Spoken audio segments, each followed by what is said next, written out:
Hello, my name is Michael Bell. I'm presenting business model and ontologies for an energy service company in the domain of intelligent building control systems.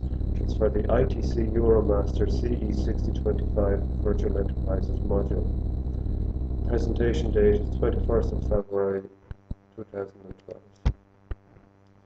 So, introduction, the business model for virtual enterprises will look at stakeholder analysis, virtual organization structure, profit model for an ESCO, virtual enterprise business process, ontology development. Then we'll look for the domain of intelligent building control systems. We'll look at concepts of importance to the domain, Java code to implement the ontology, GINA, RDF API, protege visualization of the ontology itself.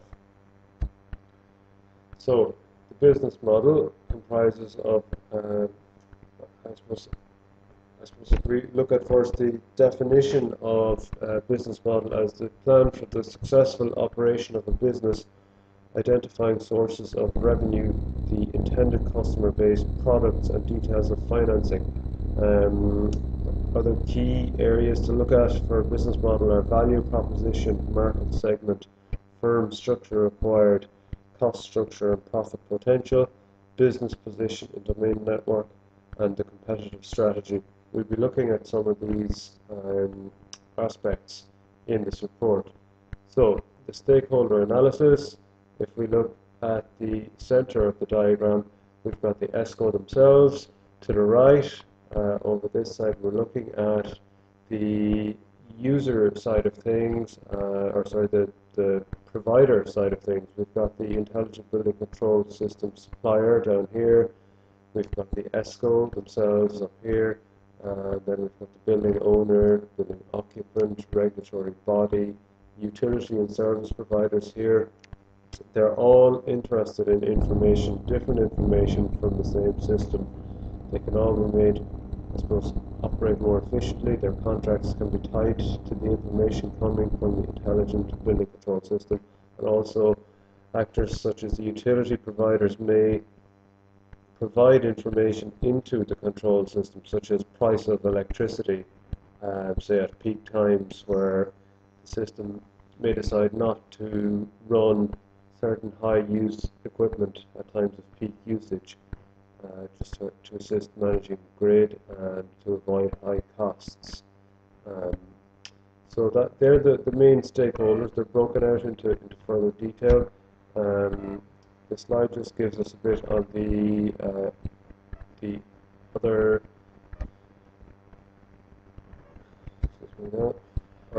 stakeholders, the main stakeholders.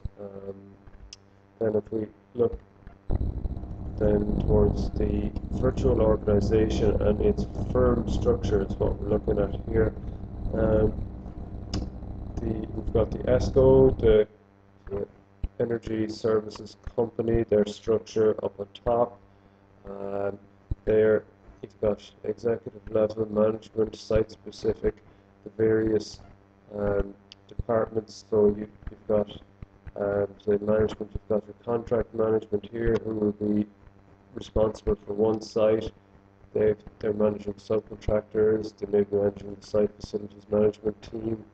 You've got strong links then between these this ESCO structure and the building control and company and their organization structure. You've got the area management linked with the system design, development and programming. If there's some customization to be done, the contract management on the ESCO side of things is going to be looking to the building control supplier to deliver and to give good product to their end customer. It's in the interest of both parties to deliver a good product to the customer at the end of the day. So the business model key points: firm structure needs to be flexible. You need to build a close relationship and trust with the client, and greater integration and gives greater savings to the client, then greater potential for profit. Also, the client will be more likely to give further control over functions that they may look after in-house to the ESCO. Close relationships with the suppliers, again, to make this happen for the client. They need to be innovative. Cost structure and profit potential then. Profit is limited to potential savings for client. Profit may or may not be limited to the client's energy spend. Access to low-cost capital is highly important, and this must be combined with expertise. So,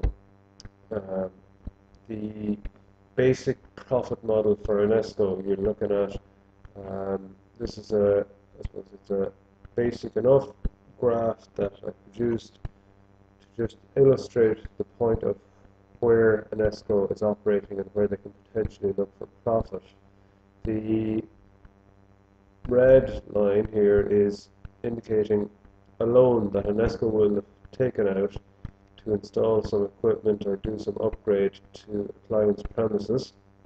And as you can see, the loan is paid back over a period of 6 years down to zero, so the balance is zero then for the remainder of the contract. We're looking at a 15-year contract here. We've got the original energy cost of the client here, the blue line, so and it's going up and up. I'd say the client would be happy if it was only going up at that rate, but I've been conservative here. The ESCO then will offer the client cheaper energy at a lower rate per kilowatt hour, but they'll also offer to provide or deliver savings, so they use less kilowatt hours.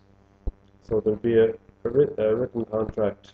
It may have an element of savings and an element of cheaper energy. This will be agreed and will be tied to an index, as we can see on the green line here. So we can see for the first bunch of years there, the ESCO is paying back the loan that they would have to take out to do their capital expenditure. This is the ESCO's I suppose balance of payments as such. And then thereafter, once they've paid off the loan, you can see their payments drop drastically, and they need to supply energy, so they're buying whatever fuel is needed to supply the building. Their profit then is left in this region, the blue shaded region here. So we can see what the type of margin the ESCO is looking at. And obviously the bigger that margin, the better. The virtual enterprise model key points then, business position in the domain network. The virtual enterprise is between traditional structures such as the utility provider and the customer, the fuel producer and the customer, the facilities manager and the customer. Again, the ESCO may be eating into some of the tasks of the facilities manager. Building control system suppliers and customer. Again, the ESCO is fitting into that space to, I suppose, achieve savings. The competitive strategy then, you're looking at unique combinations of capital, expertise, the latest technology, a strong relationship and track record, and an innovative structuring of contracts to suit client business model and their cash flow. So if we look here at the virtual enterprise energy supply company and the core business or the client businesses process, and look how they I suppose complement each other and how they run in parallel, and they can be very much linked. On the top here we have the sales and purchasing department of the client. Here we have the production department of the client. Along here then, next one down, we have the technical department of the ESCO, and then we have the contracts department of the ESCO. I won't go into full detail here, but just to say that the ESCO, once they go through their various processes and studies and design, what they're looking to do is interact here mostly, the input energy to the client's business process. So they really need to be on top of this and be in control of it to deliver savings here, because the savings here are where the profit comes out for the ESCO, and the ESCO is looking obviously to maximise their profit. So we've got ontology development then. This is the next part where we're looking to, I suppose, define the concepts required to deliver an intelligent building control system. We use Java code, Jana, Java RDF API.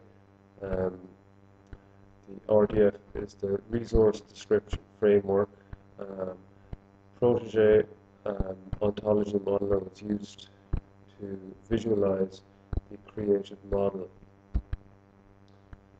So the steps taken here were to, I suppose, use code and the Jana API. Here we can see we're importing Jana class, method, and model builder to create the RDF document at the end of the process. Here's the RDF model creation code, and down here then we have our classes being created for the ontology itself. We've got campus, building, zone, room, energy system, and so on. When the code in Java was run, this is just a sample of the output. So we've got class http whatever.com/zone, user, room, hydronic system, and so on down along. And then also produced was the OWL format file.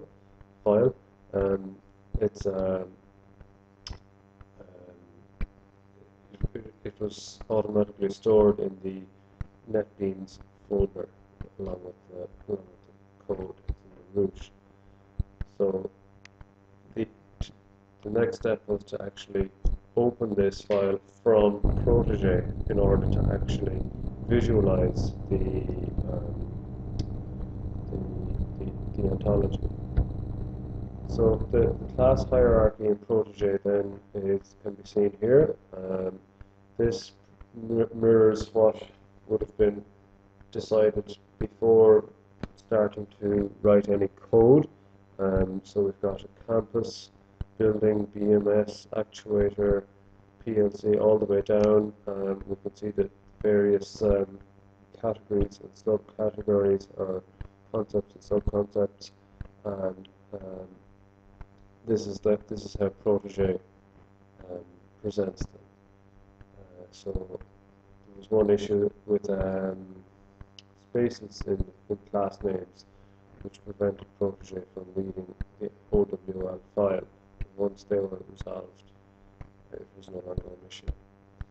So the visual representation of ontology in Protege, it's pretty crowded to fit everything in, but here we can see individuals created, and the rest then are classes. So there's classes and subclasses. Obviously subclasses would inherit properties from the main classes. Start with a thing, then a campus, building,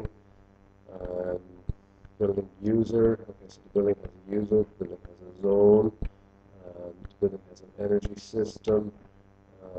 Okay, so the user can be a facilities manager, can be the building occupant, can be the building owner, and so on down along. And this slide just gives a close-up basically just on one part. It's less private, so it's the same information just in Protege. One of the good things is that you can just open the bits you're interested in. So that's it. I'd like to thank you for your attention, and if there are any questions.